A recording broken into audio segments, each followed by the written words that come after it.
Baik, sebelumnya kembali lagi bersama saya.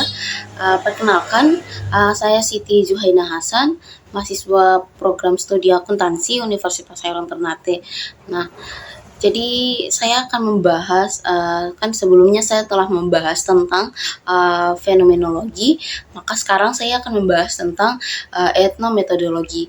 Jadi saya harap agar teman-teman semua menyimak video ini baik-baik agar kita bisa sama-sama mendapatkan ilmu baru. Nah, maka dari itu simak video ini baik-baik. Nah, baik, saya akan melanjutkan tentang apa itu etnometodologi.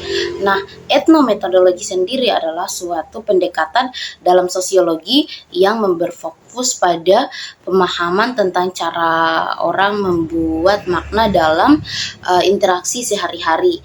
Nah, metode ini diperkenalkan oleh Harold Garfinkel pada tahun 1967. Nah, etnometodologi menekankan pada analisis praktik sehari-hari, tindakan dan cara orang untuk menggunakan aturan tak tertulis untuk menciptakan makna dalam interaksi sosial.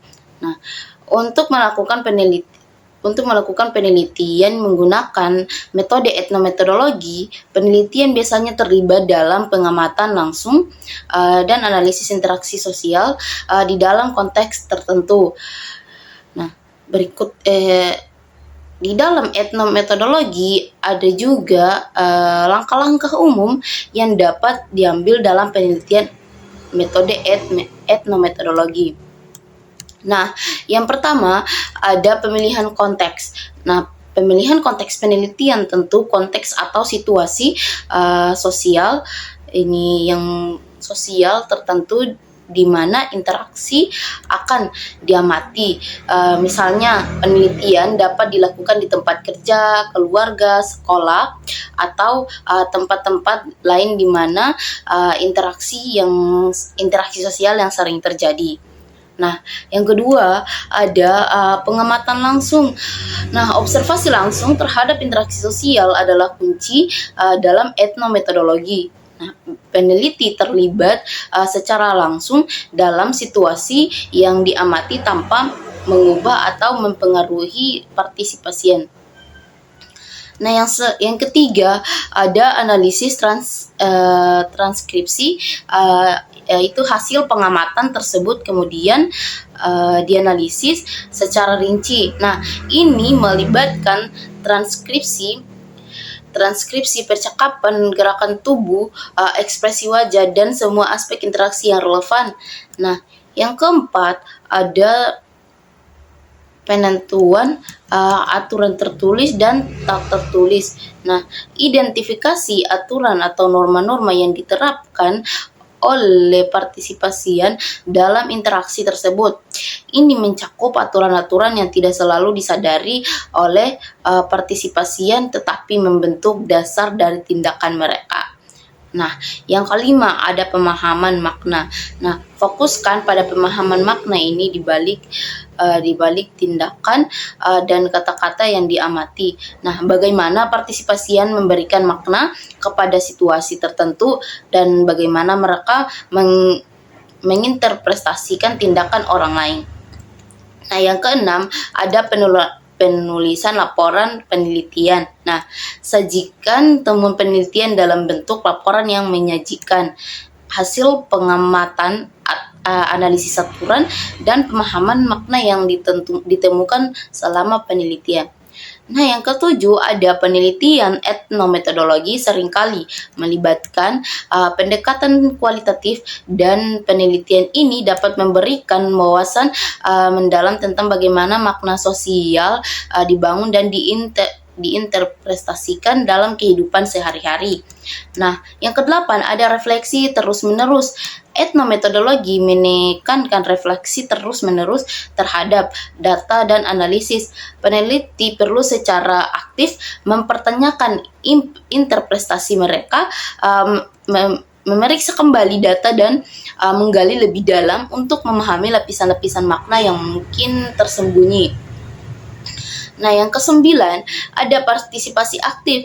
Nah, secara aktif dalam kegiatan sehari-hari, partisipasi yang membantu peneliti mendapatkan pemahaman yang lebih baik tentang konteks sosial dan makna yang diberikan oleh partisipasian kepada tindakan mereka.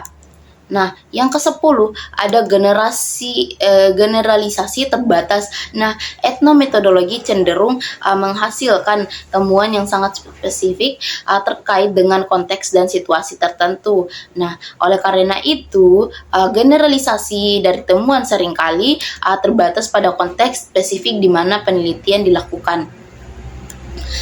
Nah, yang 11 ada pertimbangan etika penelitian.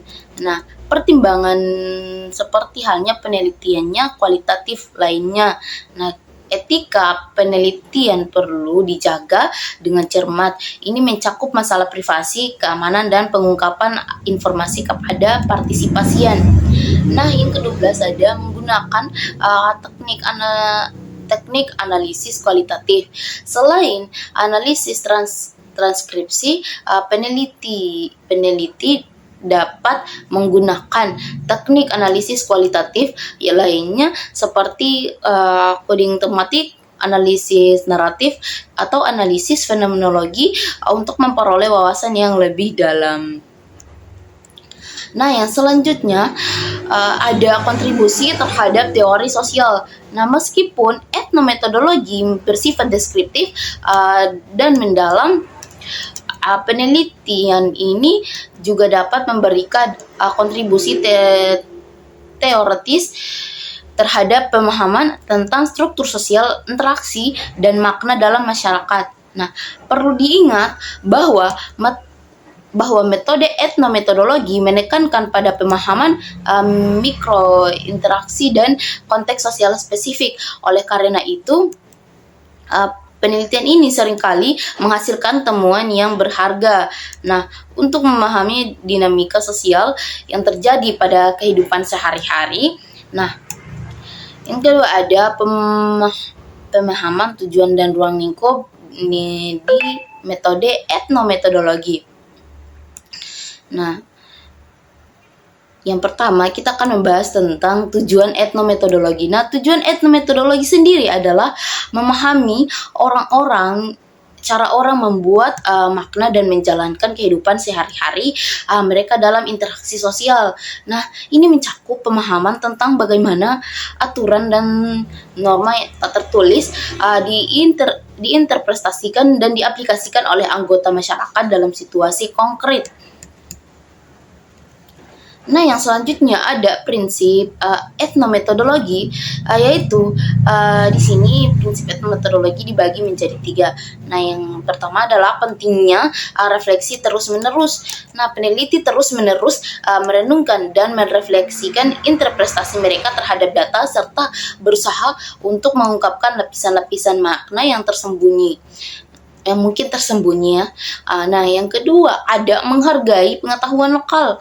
Nah, etnometodologi menghargai pengetahuan dan makna yang dimiliki oleh anggota masyarakat dalam situasi sehari-hari mereka. Nah, yang selanjutnya ada analisis detail interaksi. Etnometodologi menekankan pada analisis rinci terhadap detail interaksi sosial, termasuk bahasa tubuh, cara berbicara, dan tindakan konkret. Nah, yang adalah ruang lingkup etnometodologi. Nah, ruang lingkup etnometodologi melibatkan aplikasi metode ini dalam berbagai konteks sosial. Nah, beberapa ruang lingkup etnometodologi meliputi. Nah, yang pertama ada konteks sosial yang beragam. Etnometodologi dapat diterapkan dalam berbagai konteks. Nah, sosial seperti tempat kerja, keluarga, institusi pendidikan, dan lain-lain. Nah, ada juga fokus pada mikrointeraksi. Nah, etnometodologi lebih berkonsentrasi pada analisis mikrointeraksi daripada struktur sosial makro. Nah, kontribusi pada pemahaman teori sosial, penelitian etnometodologi dapat memberikan kontribusi dan pemahaman tentang bagaimana aturan dan makna dihasilkan dalam kehidupan sehari-hari dan memperkaya teori-teori yang sosial yang ada.